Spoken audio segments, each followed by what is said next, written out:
Andes.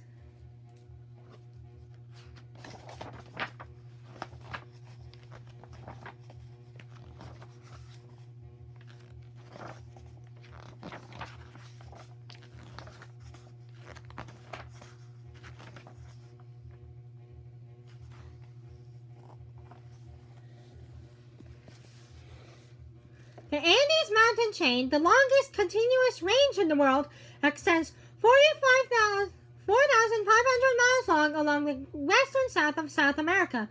Green rectangle on left. The Young Mountain System, which is studded with active volcanoes, red asterisks on the map below, and dormant ones, black asterisks, block rain-laden winds from the Atlantic and the Pacific, and creates two major areas, mustard, which receive less than 10 inches of rain a year. The high plateau of the Cordilleras, green, gets 10 and 40 inches of rain a year, while the eastern slopes of the central Andes and the west coast of southern Chile are drenched with more than 40 inches annually blue-gray off the Pacific coast. The Peru-Chile Trench is deeper than the Andes, are high over 20,000 feet, dark gray. The light gray zone runs from 10,000 to 20,000 feet deep. The white zone is 10,000 feet. The boxed in area is enlarged at page 67. These are the Andes.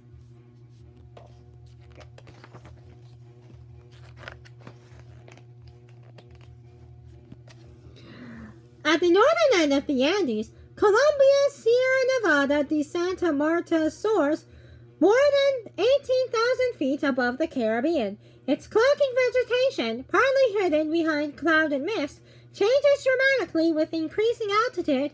Between the thick rainforests on the lower slopes and the snows at the summit are a series of environments that duplicate many of those found down the entire 4,500-mile length of the Andean mountain chain.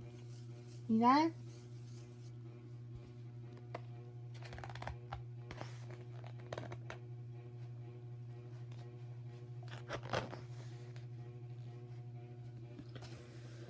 A snow-mantled ridge of the Sierra Nevada de Santa Maria snakes eastward from Colombia towards the Venezuelan border. In spite of its tropical location, the Sierra is permanently snow-covered about 16,000 feet, but as the Andes run southwards towards the sunline edges lower, dipping to a mere 2,300 feet in Tierra del Fuego. Look at all the snow on these mountains.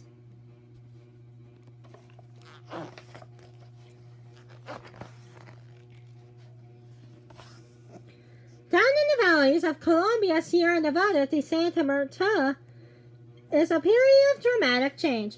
Mist that has formed low in the foothills during the cool night is roughed by turbulence created by the warm morning sun. The mist rises as stratus cloud about 3,000 feet with whips as high as 8,000 feet. Look at all the mist right here.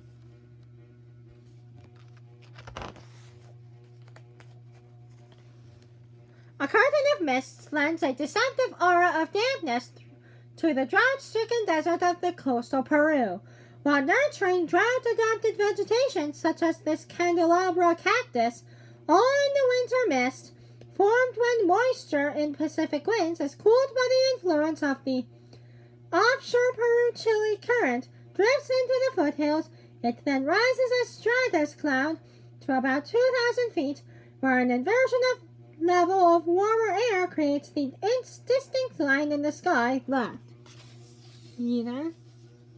There's the cactus right here.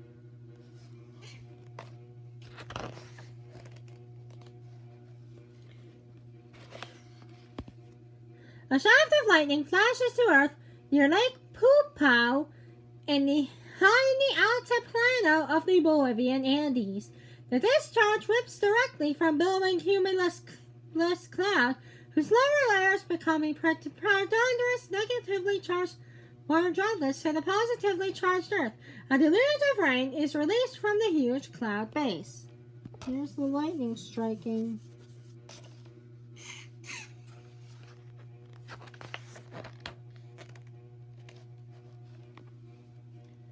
In spring and early summer, On windswept Mount Aconcagua, two sets of weather conditions prevail at sunrise above and sundown. Minutes after sunrise, early morning turbulence creates tufts of cumulus over the surrounding mountains and valleys.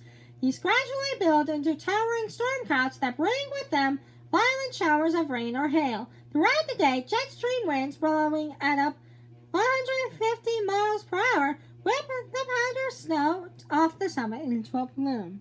See that?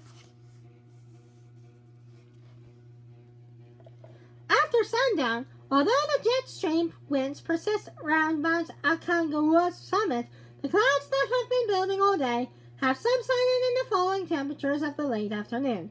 Only the cloud tops remain as a layer of mottled cumulus cloud that is propelled by the wind around the mountain in a crescent-shaped swath. Within the crescent, the plume of wind-blown snow is still visible, rising from the summit of the mountain. See that?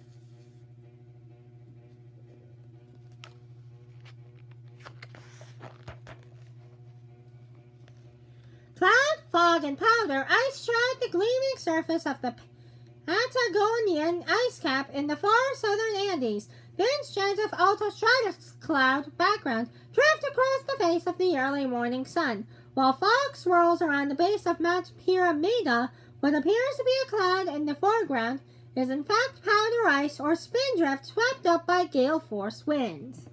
See that? And all the winds.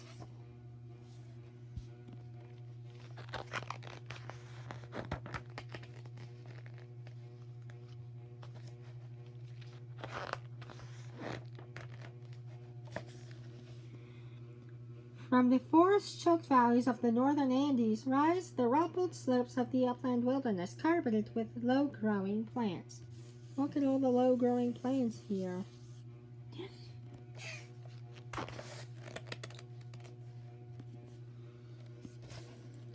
Among the many varieties of passion flower described and illustrated in the Flora de la Rayo expedition,